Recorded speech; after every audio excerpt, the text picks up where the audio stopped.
اس کے بعد پہلی تقریر ہے، عنوان ہے مفتری من اللہ اور معمور من اللہ۔ تقریر کریں گے مکرم منصور احمد صاحب۔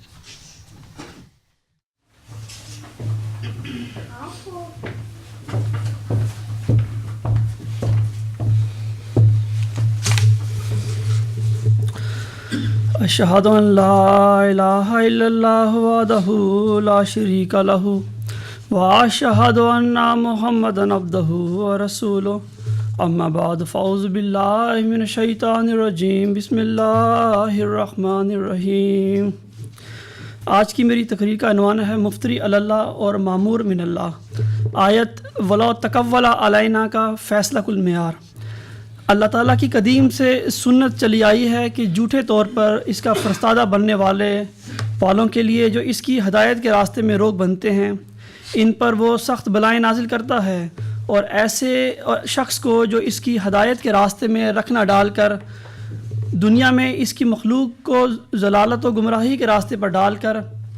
تباہ کرنا چاہتا ہے، تو وہ ایسے مفتری کو اسی دنیا میں ذلیل و رسوا کرتا ہے، اور ایسے شخص کو ضلالت و گمراہی پھیلانے کے لیے زیادہ مہلت نہیں دیتا۔ اور یہ بات تمام الہی کتابوں سے ثابت شدہ ہے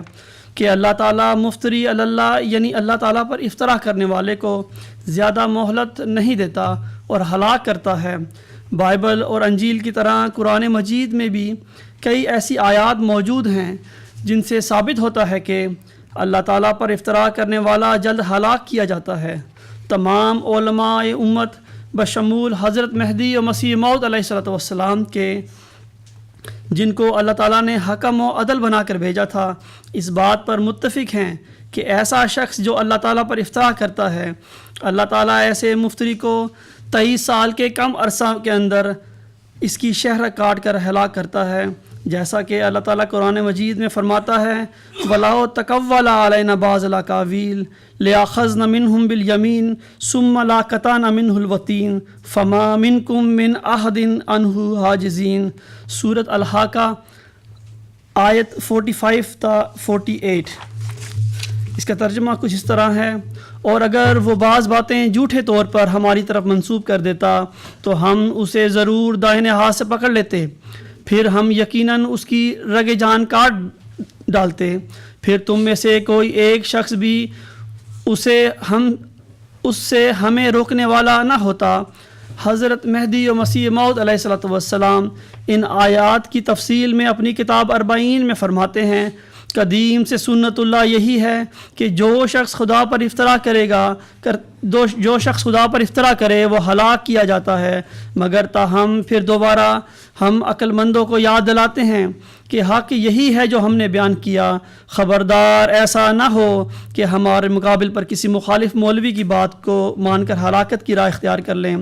اور لازم ہے کہ قرآن شریف کی دلیل کو بنظر تحقیر دیکھنے سے خدا سے ڈریں۔ صاف ظاہر ہے کہ اللہ تعالیٰ نے آیت وَلَوْ تَقَوَّلَ عَلَيْنَا کو بطور لغو نہیں لکھا جس سے کوئی حجت قائم نہیں ہو سکتی، اور خدا تعالیٰ ہر ایک لغو کام سے پاک ہے۔ پس جس حالت میں اس حکیم نے اس آیت میں اور ایسا ہی اس دوسری آیت میں جس کے الفاظ یہ ہیں وَإِذَا لَأَذَقْنَاكَ ضِعْفَ الْحَيَاةِ وَضِعْفَ الْمَمَاتِ محل استدلال پر بیان کیا، تو اس سے ماننا پڑتا ہے کہ اگر کوئی شخص بطور افطرا کے نبوت اور معمور من اللہ ہونے کا دعویٰ کرے تو وہ حضرت صلی اللہ علیہ وسلم کے زمانہ نبوت کی مانند ہرگز زندگی نہیں پائے گا، ورنہ یہ استدلال کسی طرح صحیح نہیں ٹھہرے گا، اور کوئی ذریعہ اس کے سمجھنے کا قائم نہیں ہوگا، کیونکہ اگر اللہ پر افطرا کر کے اور جھوٹا دعویٰ معمور من اللہ ہونے کا کر کے 23 برس تک زندگی پالے اور ہلاک نہ ہو تو بلا شبہ ایک منکر کے لیے حق پیدا ہو جائے گا کہ وہ یہ اعتراض پیش کرے کہ جب کہ اس دروغ گو نے جس کا دروغ گو ہونا تم تسلیم کرتے ہو 23 برس تک یا اس سے زیادہ عرصہ تک زندگی پالی اور ہلاک نہ ہوا، تو ہم کیوں کر سمجھیں کہ ایسے کاذب کی مانند تمہارا نبی نہیں تھا۔ اب ایک کاذب کو 23 برس تک مہلت مل جانا صاف اس بات پر دلیل ہے کہ ہر ایک کاذب کو ایسی مہلت مل سکتی ہے، پھر ولو تکولا علینا کا صدق لوگوں پر کیوں ظاہر ہوگا؟ 40 نمبر 4 روحانی خزائن جلد 17 صفحہ 430 تا 431۔ پھر آپ علیہ الصلوۃ والسلام اسی تسلسل میں مزید فرماتے ہیں، اے میری قوم، خدا تیرے پر رحم کرے، خدا تیری آنکھیں کھولے، یقین کر میں مفتری نہیں ہوں۔ خدا کی ساری پاک کتابیں گواہی دیتی ہیں کہ مفتری جلد ہلاک کیا جاتا ہے، اس کو وہ عمر ہرگز نہیں مل سکتی جو صادق کو مل سکتی ہے۔ تمام صادقوں کا بادشاہ ہمارا نبی صلی اللہ علیہ وسلم ہے، اس کو وحی پانے کے لیے 23 برس کی عمر ملی۔ یہ عمر قیامت تک صادقوں کا پیمانہ ہے، اور 1000 لعنتیں خدا کی اور فرشتوں کی اور خدا کے پاک بندوں کی اس شخص پر ہیں جو اس پاک پیمانہ میں کسی خبیث مفتری کو شریک سمجھتا ہے۔ اگر قرآن کریم میں آیت ولو تکول بھی نازل نہ ہوتی، اور اگر خدا کے تمام پاک نبیوں نے یہ فرمایا ہوتا کہ صادقوں کا پیمانہ عمر وحی پانے کا کاذب کو نہیں ملتا، تب بھی ایک سچے مسلمان کی وہ محبت جو اپنے پیارے نبی صلی اللہ علیہ وسلم سے ہونی چاہیے کبھی اس کو یہ اجازت نہ دیتی کہ یہ بے باکی اور بے ادبی کا کلمہ منہ پر لا سکتا کہ یہ پیمانہ وحی نبوت یعنی 23 برس جو حضرت صلی اللہ علیہ وسلم کو دیا گیا ہے یہ کاذب کو بھی مل سکتا ہے۔ پھر جس حالت میں قرآن شریف نے صاف لفظوں میں فرما دیا کہ اگر یہ نبی کاذب ہوتا تو یہ پیمانہ عمر پانے کا اس کو عطا نہ ہوتا، اور توریت نے بھی یہی گواہی دی اور انجیل نے بھی یہی۔ 40 نمبر 4 روحانی خزائن جلد 17 صفحہ 468 to 469۔ پھر آپ علیہ السلام فرماتے ہیں، اور جن لوگوں کو اسلام کی کتابوں پر نظر ہے وہ خوب جانتے ہیں کہ آج تک علماء امت میں سے کسی نے یہ اعتقاد ظاہر نہیں کیا کہ مفتری اللہ حضرت صلی اللہ علیہ وسلم کی طرح 23 برس تک زندہ رہ سکتا ہے، بلکہ یہ تو صریح حضرت صلی اللہ علیہ وسلم کی عزت پر حملہ اور کمال بے ادبی ہے، اور خدا تعالیٰ کی پیش کردہ دلیل سے استخفاف ہے۔ پھر آپ علیہ السلام فرماتے ہیں، ہم یقیناً جانتے ہیں کہ قرآنی دلیل کبھی ٹوٹ نہیں سکتی، یہ خدا کی پیش کردہ دلیل ہے نہ کسی انسان کی۔ کئی کم بخت بد قسمت دنیا میں آئے اور انہوں نے قرآن کی اس دلیل کو توڑنا چاہا، مگر آپ اس دنیا سے رخصت ہو گئے، مگر یہ دلیل ٹوٹ نہ سکی۔ پھر آپ فرماتے ہیں، ہزارہ نامی علماء اور اولیاء ہمیشہ اسی دلیل کو کفار کے سامنے پیش کرتے رہے، اور کسی عیسائی یا یہودی کو طاقت نہ ہوئی کہ کسی ایسے شخص کا نشان دے جس نے افطراء کے طور پر مامور من اللہ ہونے کا دعویٰ کر کے زندگی کے 23 برس پورے کیے ہوں۔ 40 نمبر 3 روحانی خزائن جلد 17 صفحہ 392 تا 93۔ اسی سلسلے میں حضرت خلیفۃ المسیح اول رضی اللہ تعالیٰ عنہ آیت ولو تکول علینا کی تفسیر میں فرماتے ہیں، اس میں اس پیش گوئی کی طرف اشارہ ہے جو توریت میں مسیح موسیٰ کے لیے کتاب استثناء باب 18 میں مذکور ہے کہ اس نبی کی صداقت کا یہ نشان ہے کہ اگر وہ افطرا کرے گا تو قتل کیا جاوے گا۔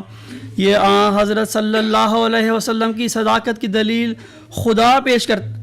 یہ حضرت صلی اللہ علیہ وسلم کی صداقت کی ایک دلیل ہے کہ وہ نہ قتل ہوئے نہ ناکام رہے، اور اس طرح آئندہ کے لیے ہر صادق مامور کے واسطے یہ ایک نشان ہوا کہ مفتری اللہ افطرا کر کے 23 سال تک زندہ نہیں رہ سکتا۔ زمیمہ اخبار بدر قادیان 15 دسمبر 1911 بحوالہ حقائق الفرقان جلد 4 صفحہ 203۔ اسی سلسلے میں حضرت مرزا بشیر الدین محمود احمد خلیفۃ المسیح الثانی رضی اللہ تعالیٰ عنہ آیت ولو تکولا علینا کی تفسیر میں فرماتے ہیں، خدا تعالیٰ رسول اللہ صلی اللہ علیہ وسلم کے متعلق فرماتا ہے، اگر یہ ہم پر جھوٹ بولتا تو چونکہ ہم قادر ہیں، اور ہم پر جھوٹ بولنا کوئی معمولی بات نہیں ہے، اس لیے ہم اس کا ہاتھ پکڑ لیتے ہیں اور اس کی رگ جان کاٹ دیتے ہیں۔ یہ رسول اللہ صلی اللہ علیہ وسلم کی صداقت کی دلیل خدا پیش کرتا ہے۔ یہ ہو سکتا ہے کہ مفتری کو خدا تعالیٰ کچھ عرصہ ڈھیل دے دے، مگر یہ نہیں ہو سکتا کہ اسے ہلاک نہ کرے اور اس کو لوگوں کے گمراہ کرنے کے لیے چھوڑ دے۔ اگر ایسے جھوٹے دعوے کرنے والے ہلاک نہ کیے جائیں تو پھر امن کس طرح قائم رہ سکتا ہے؟ یہی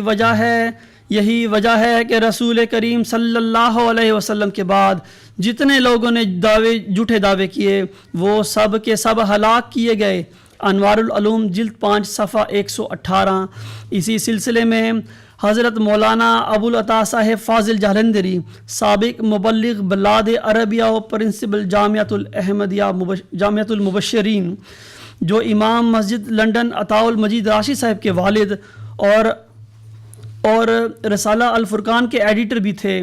اپنے اگست 1954 کے شمارے میں آیت ولو تکول علینا کی تفسیر میں فرماتے ہیں، یہ آیت صداقت انبیاء کے عظیم الشان معیار پر مشتمل ہے۔ حضرت صلی اللہ علیہ وسلم کے مخالفین کو آپ کی صداقت اسی معیار پر پرکھنے کی دعوت دی گئی ہے۔ حضرت خاتم النبیین صلی اللہ علیہ وسلم کا دعوی نبوت کے بعد قتل و ہلاکت سے محفوظ رہ کر 23 برس تک کامرانی کے ساتھ زندگی بسر کرنا ایک ایسا محکم برہان ہے کہ گزشتہ 14 صدیوں تک تمام مشرکین، تمام یہود و نصارہ اور دیگر معاندین اسلام اس کے سامنے سراسر گھنگ نظر آتے ہیں۔ کتب عقائد و کلام و تاریخ سے ثابت ہے کہ جھوٹے مدعی نبوت کو 23 سال مہلت نہ مل سکنا۔ مسلمانوں کا عقیدہ ہے کسی جھوٹے مدعی نبوت کا 23 سال عملاً مہلت نہ پانا مسلمانوں اور غیر مسلموں کے نزدیک ایک کھلی تاریخی حقیقت ہے۔ الفرقان جلد 4 صفحہ نمبر 8 صفحہ 9 اگست 1954۔ پھر آپ آگے اسی شمارے میں فرماتے ہیں، حقیقت یہی ہے کہ قرآن مجید نے آیت ولا تکول علینا میں افطراء اور تکول کرنے والے کی ہلاکت و قتل اور ناکامی کا اعلان کر دیا۔ اس آیت کا اصل رخ حضرت صلی اللہ علیہ وسلم کی صداقت کا اثبات ہے، اس لیے حضور علیہ الصلوۃ والسلام کی 23 سالہ مہلت آئندہ کے لیے معیار صداقت قرار پا گئی، اور یہ کبھی ممکن نہیں کہ ایک شخص جھوٹے طور پر وحی اور الہام کا دعویٰ کرے، اپنے دعویٰ کی تشہیر کرے، لوگ اس کے پیش کردہ اقوال کو کلام الہی سمجھنے لگ جائیں اور پھر خدا تعالیٰ اسے 23 سال تک مہلت دے دے۔ ایسا ہونے سے معیار صداقت مشتبہ ہو جاتا ہے۔ ایسا کبھی نہیں ہوا۔ 1901 کی بات ہے کہ بعض مخالفین سلسلہ احمدیہ نے کہا کہ ایسی مثال پائی جا سکتی ہے۔ اس پر بانی سلسلہ حضرت مرزا غلام احمد قادیانی علیہ الصلوۃ والسلام نے اعلان فرمایا، اگر یہ بات صحیح ہے کہ کوئی شخص نبی یا رسول اور مامور من اللہ ہونے کا دعویٰ کر کے اور کھلے طور پر خدا کے نام پر کلمات لوگوں کو سنا کر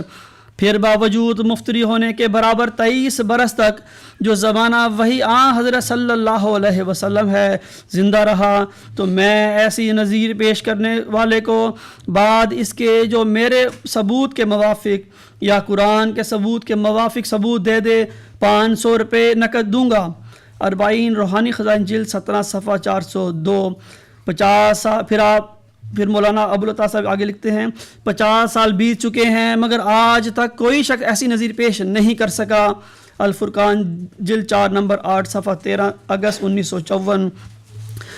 تو اب سوال پیدا ہوتا ہے کہ مرزا بشیر الدین محمود احمد اپنے دعویٰ مسلموت کے 21 سال 8 ماہ زندہ رہ کر وفات پا گئے، تو پھر مرزا بشیر الدین محمود احمد مفتری اللہ کے لائے نہ معمور من اللہ۔ آئیے اب مرزا بشیر الدین محمود احمد صاحب کے دعویٰ مسلموت پر ایک تفصیلی نظر ڈالتے ہیں اور دیکھتے ہیں کہ حقیقت کیا ہے اور افسانہ کیا ہے جو آج تک ہماری آنکھوں پر اطاعت کی پٹی باندھ کر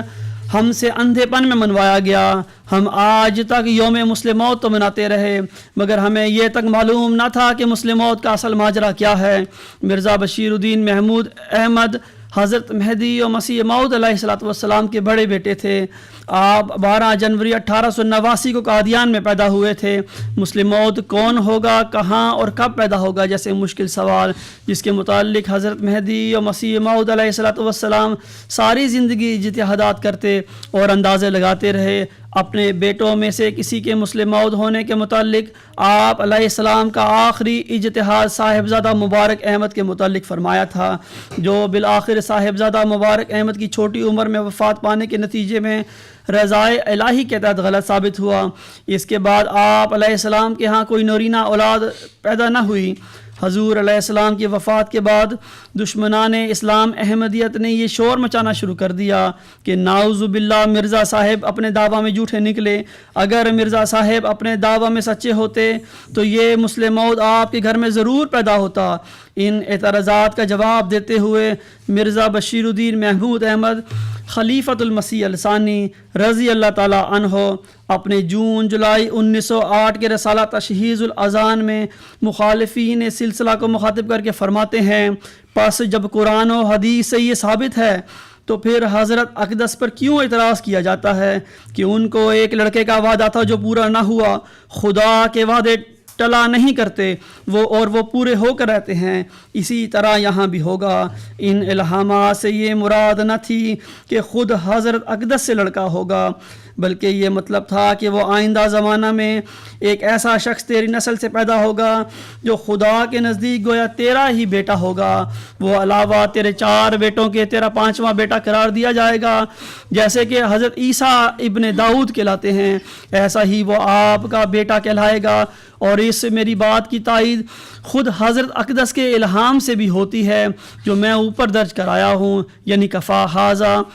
جس کے معنی یہ تھے کہ حضرت اقدس کے ہاں اب نرینہ اولاد نہ ہوگی. چنانچہ اس کے بعد 2 لڑکیاں ہوئی اور لڑکا کوئی نہیں ہوا. اور خود حضرت اقدس کا بھی یہی خیال تھا کیونکہ انہوں نے بھی ایک الہام جس میں بیٹے کی بشارت تھی اپنے پوتے پر لگایا تھا. ورنہ اگر ان کو یہ خیال ہوتا کہ میرے ہی بیٹا ہوگا تو پوتے پر کیوں لگاتے، سمجھتے کہ آئندہ بیٹا ہوگا اور وہ الہام پورا ہو جائے گا. پس صاف ظاہر ہے وہ الہامات کسی آئندہ نسل کے لڑکے کی نسبت سے خواہ پوتا ہو یا پڑ پوتا ہو یا کچھ مدت بعد ہو. رسالہ تشہیز الاذان ولیم 3 نمبر 6-7 صفحہ 301 تا 303 مورخہ جون جولائی 1908. حضرت مہدی مسیح موعود علیہ السلام کی وفات 26 مئی 1908 کو ہوئی. آپ کی وفات تک مرزا بشیر الدین محمود احمد صاحب کا موقف یہی تھا کہ مسلم موعود نے آئندہ زمانہ میں پیدا ہونا ہے. حضرت مسیح موعود علیہ السلام کی نسل یعنی جسمانی نسل یا روحانی نسل سے پیدا ہونا ہے. اور یہ کہ حضرت مسیح موعود علیہ السلام کے موجودہ بیٹے بشمول مرزا بشیر الدین محمود احمد پیش گوئی مسلم موعود کے دائرہ بشارت میں نہیں آتے. یہ اس وجہ سے ہے کہ مسلم موعود نے تو مسیح مبارک احمد ہونا تھا اور مسیح مبارک احمد وہی ہو سکتا ہے جو مبارک احمد کے بعد پیدا ہو اور اللہ تعالیٰ کی طرف سے شرف مسیح احمد ہونا قرار پائے. لہٰذا مرزا بشیر الدین محمود احمد کا موقف جون جولائی 1908 تک نہ صرف کلام الہی کے مطابق تھا بلکہ عام انسانی فہم کے بھی مطابق تھا.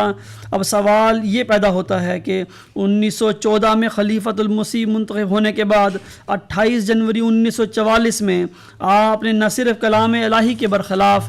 بلکہ جون جولائی 1908 کی اپنی ہی شہادت کے مسیح مبارک احمد یعنی مسلم موعود نے آئندہ زمانے میں پیدا ہونا ہے کہ برخلاف مسلم موعود ہونے کا دعویٰ کر دیا. حقیقت یہی ہے کہ کچھ خوش آمدی مولویوں نے اور کم علم احمدیوں نے اپنی ناسمجھی کی وجہ سے پہلے آپ کو مسلم موعود سمجھتے ہوئے مسند خلافت پر بٹھایا اور پھر انہیں دعویٰ مسلم موعود بنانے پر اکسایا اور پھر اس طرح رفتہ رفتہ مسلم موعود بننے کا شوق آپ پر سوار ہو گیا.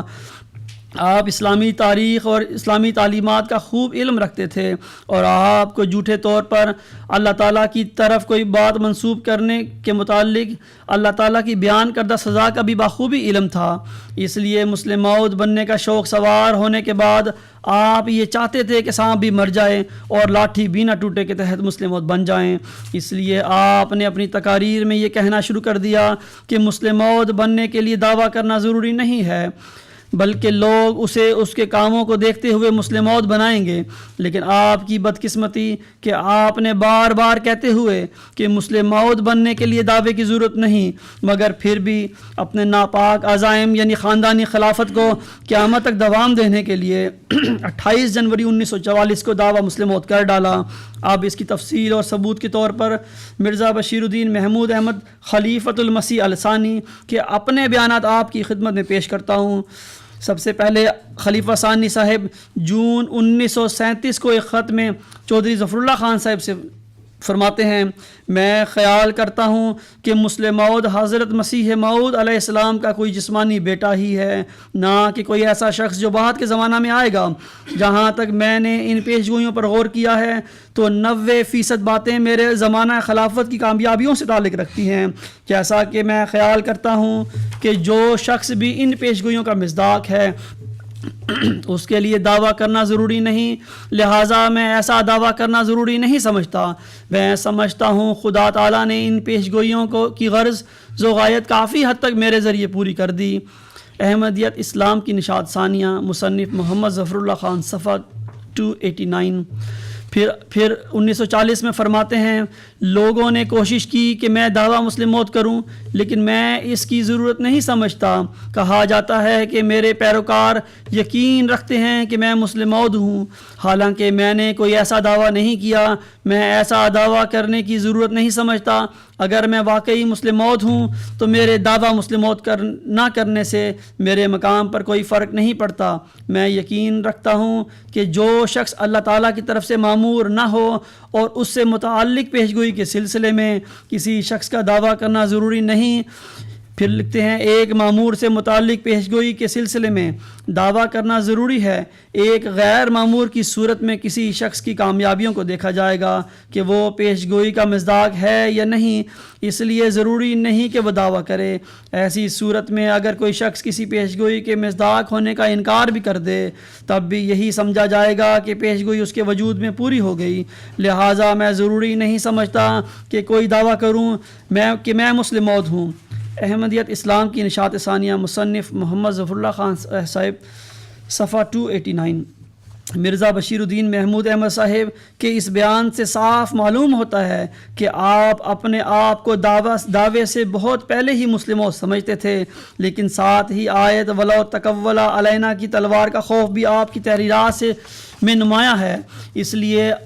آپ اپنے پیروکاروں کو مامور اور غیر مامور کا چکر دے کر بغیر دعوے کے مسلم موعود بنانے کے لیے مفاد فراہم کرتے رہے۔ اگر لوگوں نے کسی کے کام اور کامیابیوں کو دیکھ کر مسلم موعود بننا تھا تو پھر آپ کو یہ ساری باتیں کرنے کی کیا ضرورت تھی؟ جماعت میں ایک چھوٹے سے عہدہ کا انتخاب ہو تو حدیثیں پڑھ کر سنائی جاتی ہیں کہ عہدہ کی خواہش نہیں کرنی چاہیے اور خواہش رکھنے والے کو عہدہ نہیں دینا چاہیے، اور اپنے منہ میاں مٹھو بننے کی بھی اجازت نہیں ہوتی، تو پھر یہ سب کیا ڈرامہ ہے؟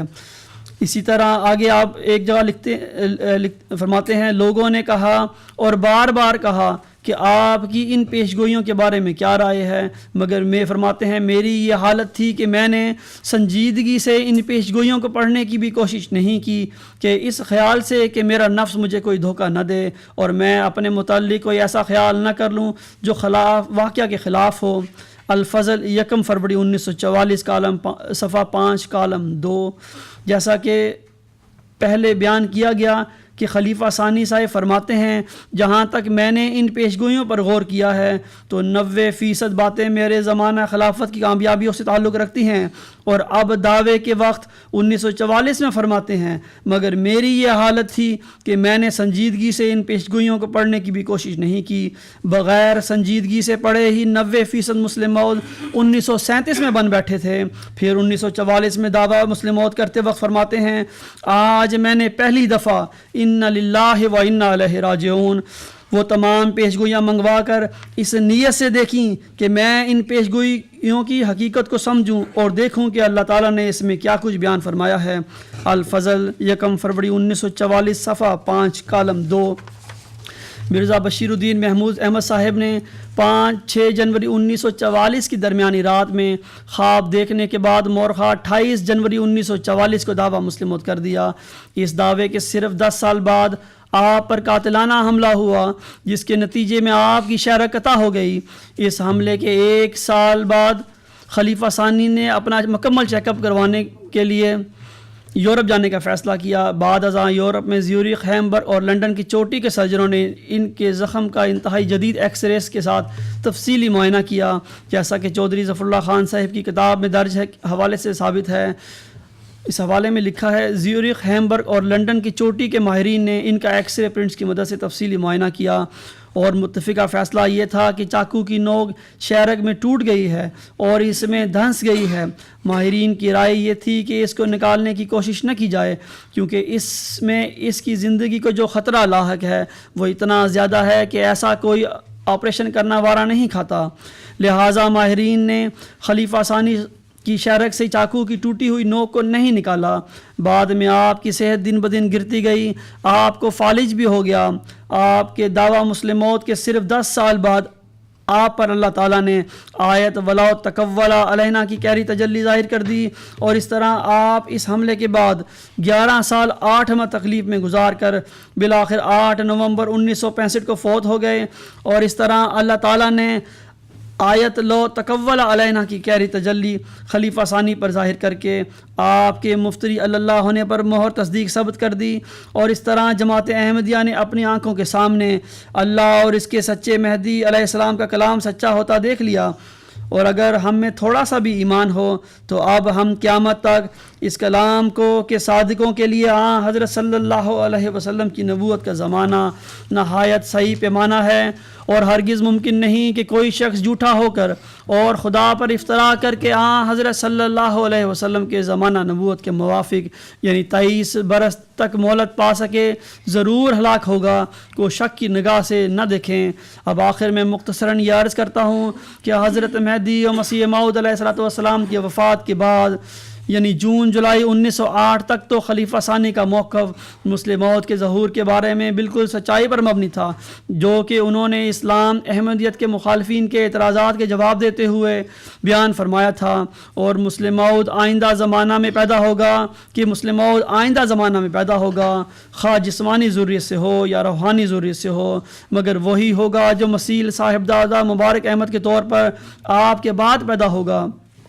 خواہ بیٹا ہو یا پوتا ہو یا پڑپوتا ہو، یا آپ علیہ السلام کی جماعت میں سے آپ کا کوئی روحانی بیٹا ہو۔ لیکن افسوس کہ خلیفہ ثانی جماعت کے نام نہاد مولویوں اور کم علم احمدیوں کی ناجائز محبت کا شکار ہو کر اپنے اندر مسلم موعود بننے کی خواہش پیدا کر بیٹھے، اور یہ خواہش آہستہ آہستہ اتنی شدت اختیار کر گئی کہ آپ کے ضمیر نے آیت ولو تقولا علینا کی سچائی کو بھی پس پردہ ڈال دیا۔ اور اس طرح آپ جو شروع میں اس آیت کے خوف کی وجہ سے اپنے کاموں کی وجہ سے لوگوں کے بنانے پر مسلم موعود بننا چاہتے تھے، بالآخر آپ کے شیطان نے آپ پر غلبہ پا لیا، اور اس طرح آپ نے 28 جنوری 1944 کو کلام اللہ کی سچائی کو روندتے ہوئے اور اپنے ہی بیان کے برخلاف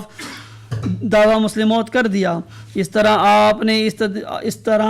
کی اس تدبیر کے خلاف اللہ تعالیٰ نے بھی تدبیر کی، اور یقیناً اللہ تعالیٰ سب سے بہتر تدبیر کرنے والا ہے۔ چنانچہ آپ کے دعویٰ مسلم موعود کے 10 سال کے مختصر عرصے میں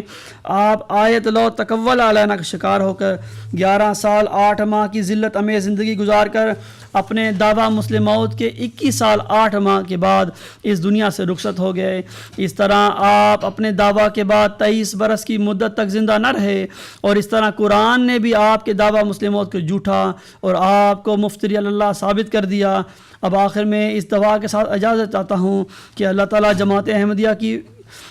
کے تمام افراد کو پیش گوئی مسلم موعود کی حقیقت کو سمجھنے کی توفیق عطا فرماتے ہوئے غلام مسیح الزمان یعنی مسلم موعود عبدالغفار جنبہ صاحب پر ایمان لانے کی توفیق عطا فرمائے، آمین۔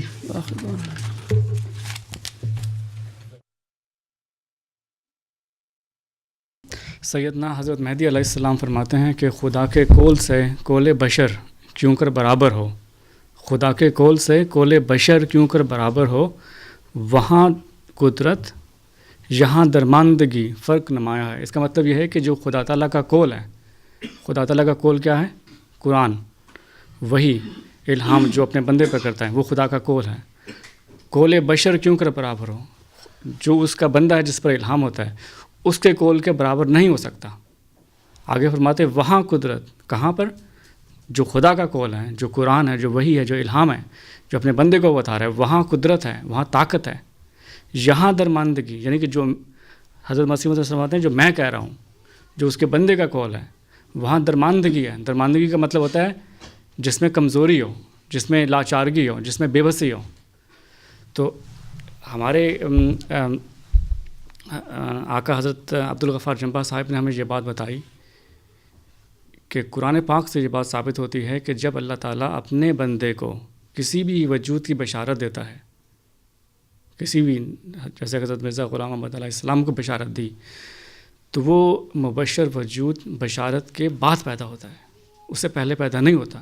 یہ بات حضرت عبدالغفار جنبا صاحب نے ہمیں خود نہیں بتائی، بلکہ انہوں نے قرآن پاک سے یہ بات اخذ کی ہے، کیونکہ یہ قرآن کہتا ہے، یہ وہ نہیں کہتے۔ یہ حضرت مرزا صاحب اگر یہ کہتے ہیں کہ میں بظاہر تفاعل کے طور پر اپنے بیٹے کا نام بشیر رکھتا ہوں کہ شاید وہ مسلم موعود بن جائے، جبکہ قرآن اس کی نفی کرتا ہے۔ کیوں؟ اس لیے کہ قرآن یہ کہتا ہے کہ وہ مبشر وجود تو بشارتوں کے بعد پیدا ہوتے ہیں، اور یہ بشارتیں تو چلتی چلی گئیں، یہاں تک کہ 9 اکتوبر 1907 میں انا نبشرک بغلام حلیم، بالکل وہی حلیم غلام جس کی خبر 20 فروری 1886 کو دی، اس کی خبر اب تک چل رہی ہے۔ آگے فرمایا ینزل منزل المبارکہ، وہ مبارک احمد کی شبیہ ہوگا۔ تو ان باتوں سے یہ پتہ چلتا ہے کہ وہ مبشر وجود 1907 یعنی کہ آخری جو بھی پیشگوئی تھی، جو بشارت تھی، جو حضرت مرزا غلام احمد قادیانی علیہ السلام پر ہوئی تھی، اس کے بعد پیدا ہونا تھا۔ یہ بات صرف کہیں نہیں جا رہی، بلکہ قرآن پاک سے اخذ کی گئی ہے، اور یہی بات قرآن پاک کی صداقت ہے جو ہمیں یہ بات بتاتی ہے کہ کوئی بھی مبشر وجود جو پیدا ہوتا ہے وہ اس بشارت کے بعد ہی پیدا ہوگا، اس سے پہلے پیدا نہیں ہوگا۔ اس پہ پورا ایک آرٹیکل ہے، وہ احباب کو پڑھنا چاہیے۔ اب اگلی تقریر ہے